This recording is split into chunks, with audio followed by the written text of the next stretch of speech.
now in order to produce music.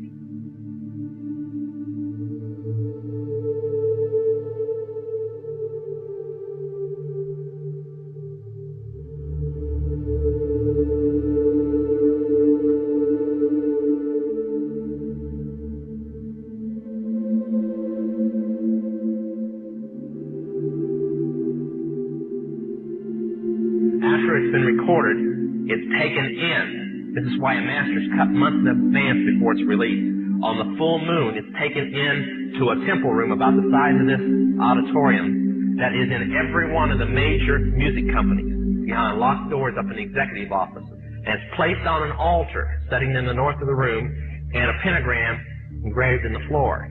And 13 hand-chosen witches and wizards and a coven come in and conjure a principality or a power up, usually Regia or something like that, and order him to tell the demons under him to follow every record and every tape coming off of that master. If that's too hard for you to believe, I'm sorry. That's why they do it.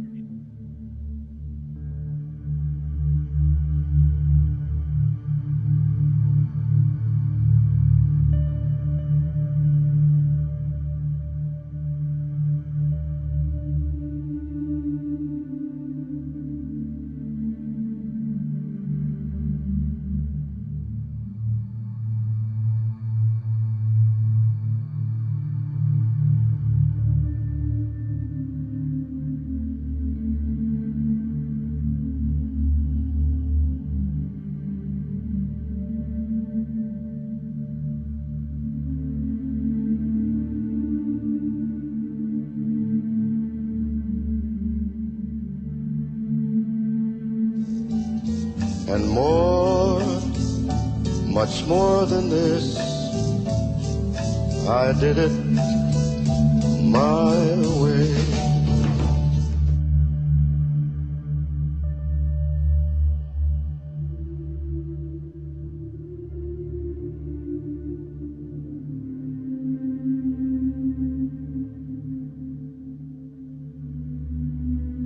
Hailed as one of history's Wolfgang Amadeus Mozart, a Freemason himself, composed a symphony, which was an open display of Freemasonry. The symphony is based on a story taken from Egyptian mythology of Isis and Osiris.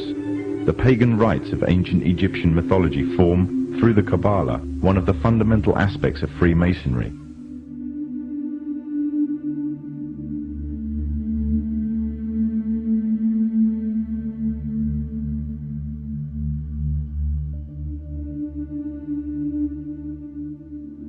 It is hard to overestimate the impact that the Beatles had on the world at large, as used by the millions were given a form of emotional shock treatment. They influenced everything that I've ever done. I even remember, growing up hearing Beatles songs. All their songs are timeless.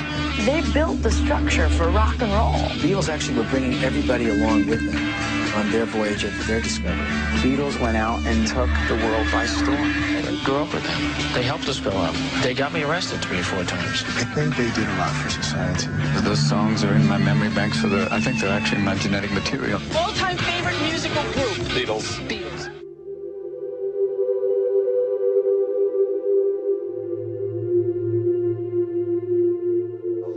You go back and listen to Sgt. Pepper's. They were brilliant.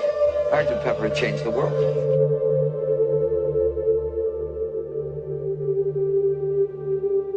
You notice that, again, there's an audience that is there. Ringo Starr made a statement about it. He said that they are people that they highly admired and respected. And up in the upper left-hand corner, you notice there's a bald-headed man. That man just so happens to be a guy named Aleister Crowley.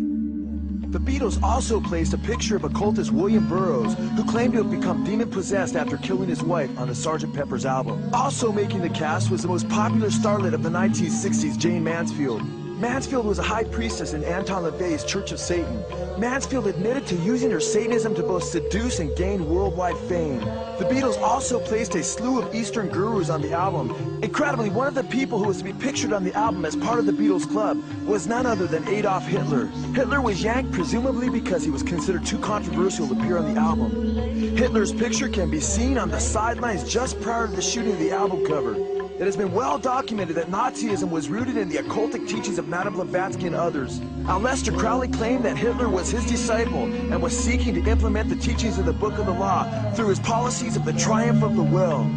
And of course, as we have noted on the top left, we find the picture of none other than Aleister Crowley.